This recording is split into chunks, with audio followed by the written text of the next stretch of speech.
so with all the attention on the opening game on Thursday night and a player who may not be there, one day later, the Kansas City Chiefs will play the Chargers in Brazil, and that man definitely won't be there. Rashee Rice accepted a 6-game suspension for violating the NFL's personal conduct policy. In July, he was sentenced to 30 days in jail and 5 years probation for his role in a multi-car crash in Dallas that left multiple people injured during the 24 offseason. Rice will be eligible to return Week 7 ahead of a game against the Ravens. You want to see who they're playing? Well, some big games. According to our analytics, 4 of the Chiefs' 6 toughest opponents all season come during those first 6 weeks. The Charger game is a brutal one. I'll show you why in a minute.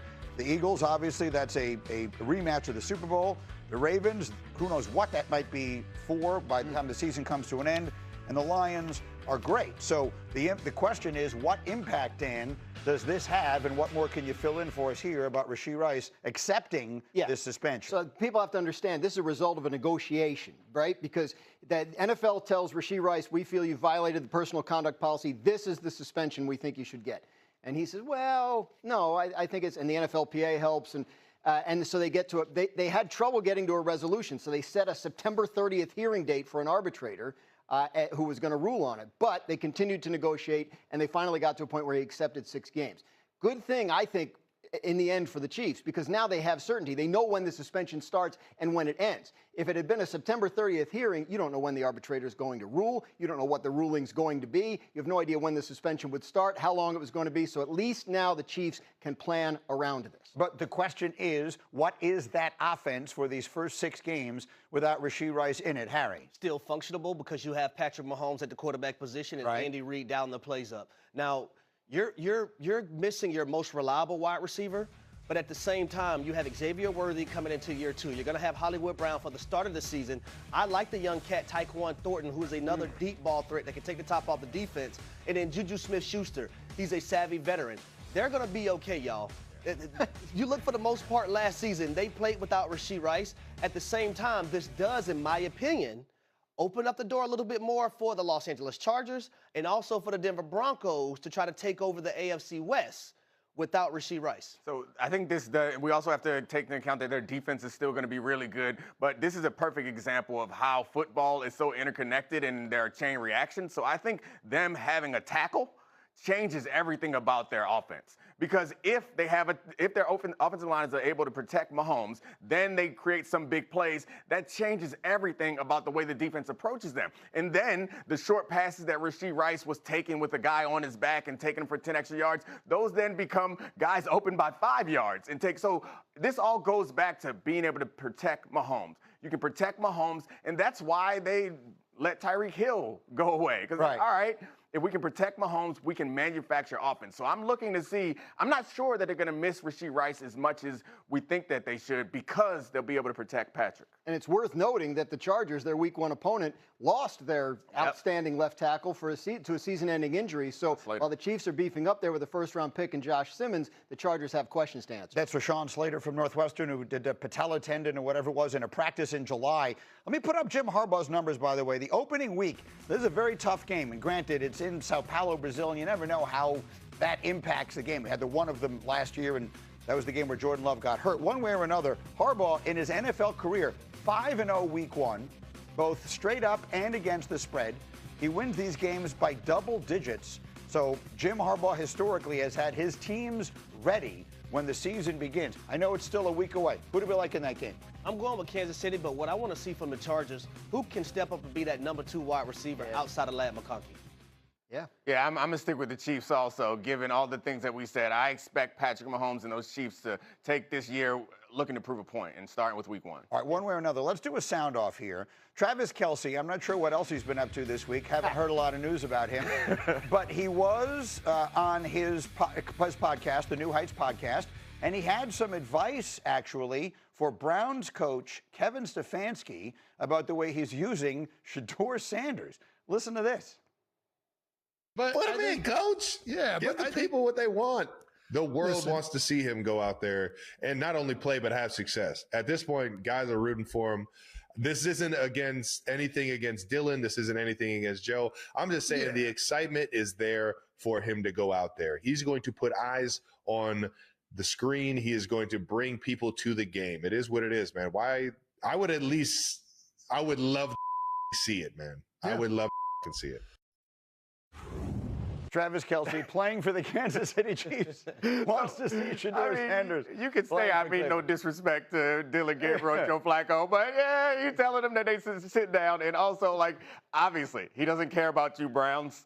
He cares about entertaining himself and us. So I think we all agree we want to see him play at some point. But I'm not sure that that's the best thing for the Browns. Yeah, if I'm Kevin Stefanski, I'm not listening to Travis Kelce. That's exactly right. Yeah. He just wants to watch. Like, the Chiefs are always in prime time, so they can watch the 1 o'clock games. So it matters to him who plays quarterback in the Browns. All right, well, that said, we did have an entertaining little thing happen yesterday. So Donna Kelce, who has become a celebrity in her own right, the mother of both Travis and Jason Kelce, she put up with the news that Travis and Taylor Swift are now engaged. She posted on her Facebook page these two pictures. Aww, adorable. In case it's not obvious, that's Travis Kelce and Taylor Swift as children. Which one?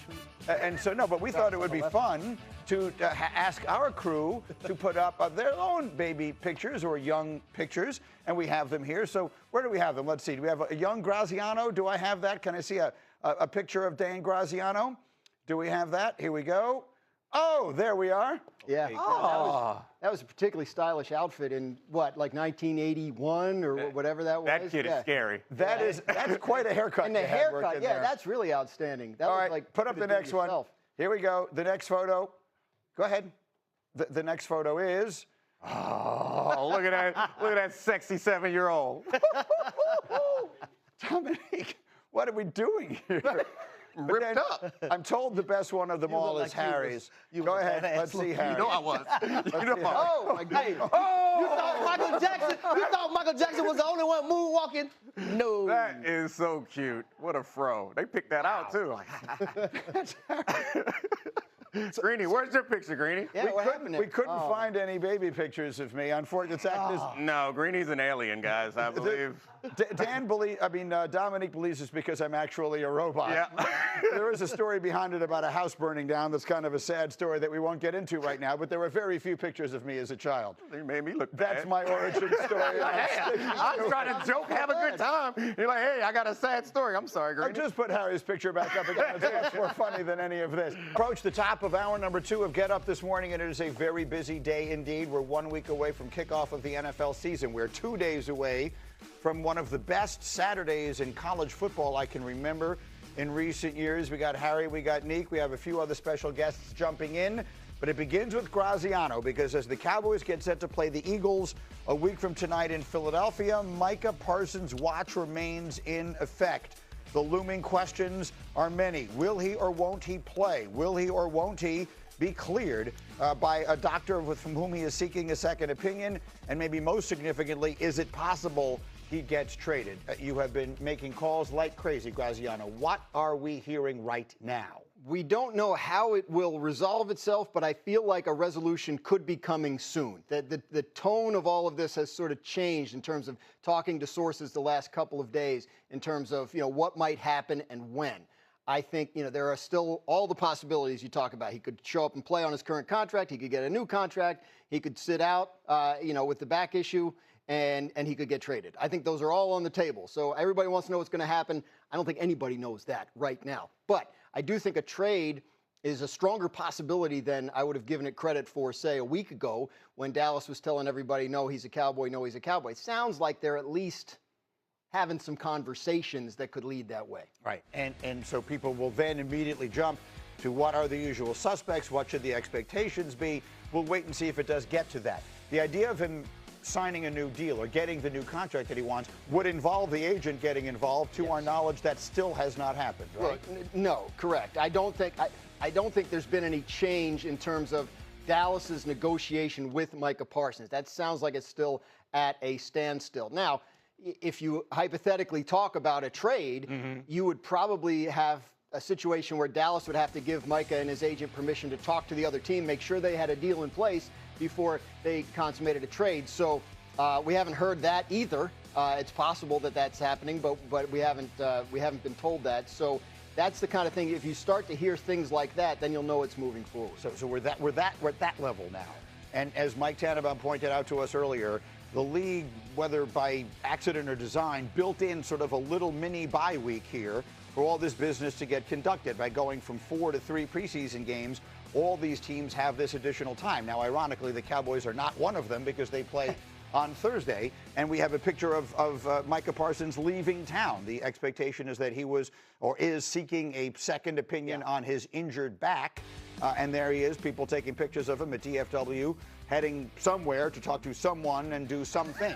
That's about as specific as I can be at this juncture. What do you think, Dominique? So I think what first comes to mind is like the rest of the players on the team, and like not necessarily that this is a distraction, but it is a type of player that's so important and so valuable that it changes the direction, the trajectory of what your franchise is doing. And so this is odd, unusual to have anything involving a player of that stature feel like it's in such limbo. This is as close as you can get to having some sort of quarterback drama without it being a quarterback. This changes whether you think you're going to be competitive for a championship in the next couple of years or not, which I assume that everyone in that building right now is thinking like, yeah, we're trying to make a run. Maybe other people don't think that, but they believe that they're trying to make a run in the next couple of years. If Micah goes away, depending on what you get back and anybody else like growing or getting better, he goes away, that really reduces that opportunity for that team. Well, so here's the thing, though, right? You can get all the draft picks you want. It's not a guarantee that you're going to hit on those draft